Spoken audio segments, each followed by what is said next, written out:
Hello students of class 9, welcome back once again to your biology class. So we were studying the chapter of why do we fall ill. In our last class we have discussed about the bacterial and the viral diseases.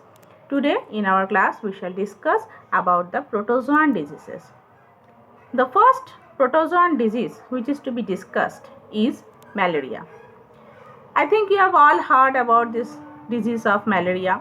Malaria is basically a disease which is caused by protozoa, and it is caused by the genus Plasmodium malaria parasite. Name is Plasmodium, that is a scientific name.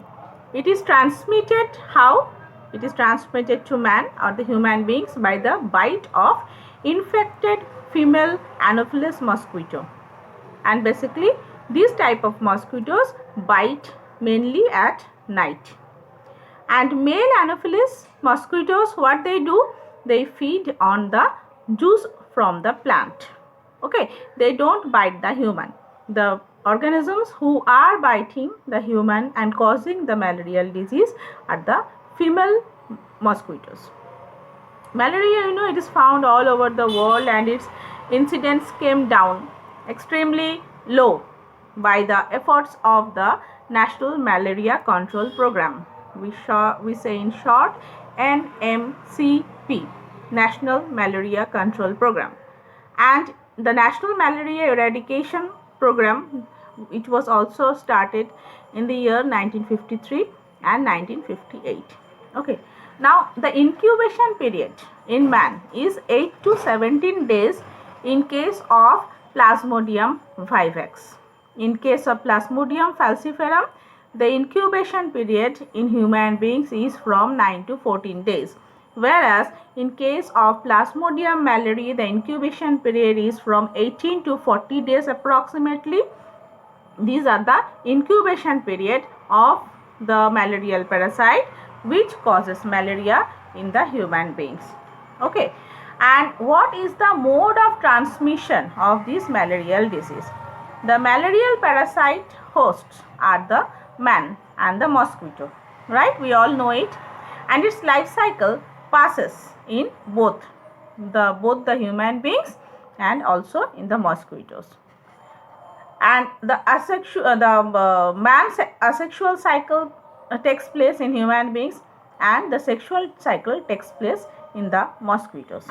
And the main season or the main months in which this malaria parasite becomes, the malaria of the mosquitoes become more, that is from July to November maximum. But nowadays the seasonal variations are taking place, and as a result throughout the year the malarial disease can be found. Now you have to know about the symptoms. What are the symptoms of this disease of malaria? Basically, sudden appearance of fever takes place with pain and sensation of extreme cold shivering takes place. Okay, this is known as the cold stage. The temperature comes and shivering takes place, and the temperature rises up to 106 degree Fahrenheit, and the patient's body becomes very hot, intense headache takes place, and respiration rate becomes faster, and heartbeat also becomes faster. This is known as the hot stage. And the fever, later it comes down with sweating. When the medicines are given, profuse sweating takes place and the fever slowly comes down. Okay, and basically this occurs either daily or at a particular time of the day, repeated every third or fourth day, depending upon the species of the parasite. This is known as the sweating stage.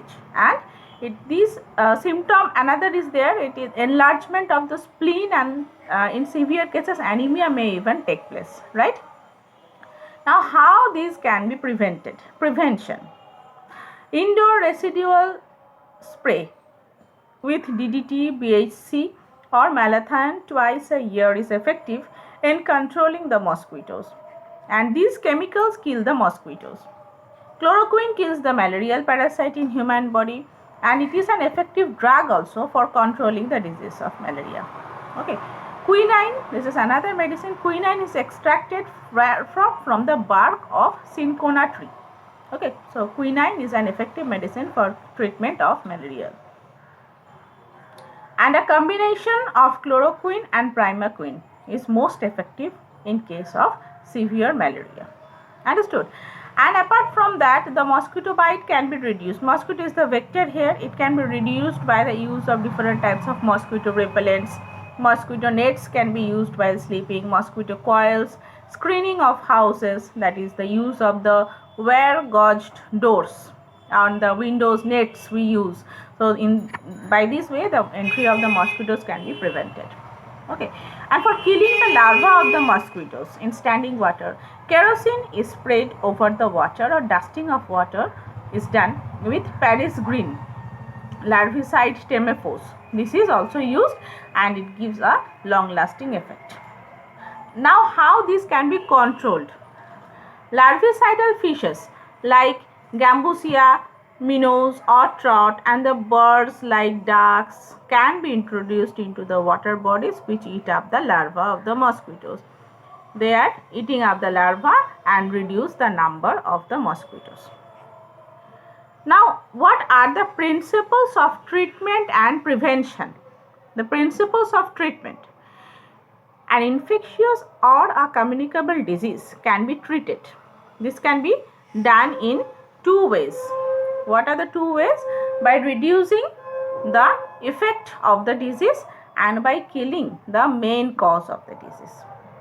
By reducing the effect of the disease means the symptoms are treated. For example, if you think about the medicines which are given to reduce the body temperature. Body temperature means when a person is suffering from fever, and you are even advised to take bed rest also. And these symptoms, directed treatment does not remove the disease causing microbe and can even delay the treatment. To have more effective treatment, the pathogen or the disease causing microbe that needs to be killed. Now how we will kill this disease causing microbe? It can be killed by using specific medicines. These medicines are known as antibiotics. Antibiotics, what are these? These are the chemicals which are secreted by the microorganisms which kill other organisms. The microbes are classified into different categories. It can be bacteria, fungi, protozoan and viruses. And the antibiotics are directed on the biochemical process of these microorganisms. These act by blocking the pathways so that they cannot survive. And antibiotics, one main thing, antibiotics do not work on the viruses. That is, viral diseases can't be cured by use of antibiotics. Why? This is because the viruses, when present outside the body, they are non-living. Once they enter the body of the host, they become living. They use its machinery to grow and propagate, right? And if an antibiotic is directed to the biochemical pathway of the virus, it would affect the host itself. Okay. Now, what are the principles of prevention of this disease? There are two ways in which the disease can be prevented. One is the general ways and second is the specific ways. General ways means the general ways of preventing of this disease include the preventing exposure by use of various microbes. How this can be done? The waterborne microbes, it can be prevented by providing safe drinking water. Safe drinking water can be provided by removing the contamination of this drinking water so that it is very safe and pure. And airborne diseases can be prevented by maintaining hygiene in the surroundings, by avoiding overcrowded places and providing a balanced diet. This is very essential. This will increase the immune system of the body and it will effectively act on any type of disease which may take place. If your immunity power is more, then what will happen? You can cope up with any type of diseases. So you should have a proper balanced diet every day. It's not that I will not eat this, I don't like, that's why I will not eat green vegetables. This is not that. You should take proper diet because everything, whatever you see around, all the fruits and vegetables, if each and every fruits and vegetable has its own way of increasing your immunity power. right? So you have to consume the, okay, you don't take too much, take a minimum, taking small amount, but you should consume all the fruits and vegetables also. Now another way of prevention of this disease is, I said first is a general ways and second is the specific ways. Specific ways means these are disease directed. For example, if you think about the smallpox disease, it has been completely eradicated from the world by providing vaccination. Vaccination, what is that? It is a technique by which a dead or living antigen, that is a microbe, is injected into the body to induce the immune response.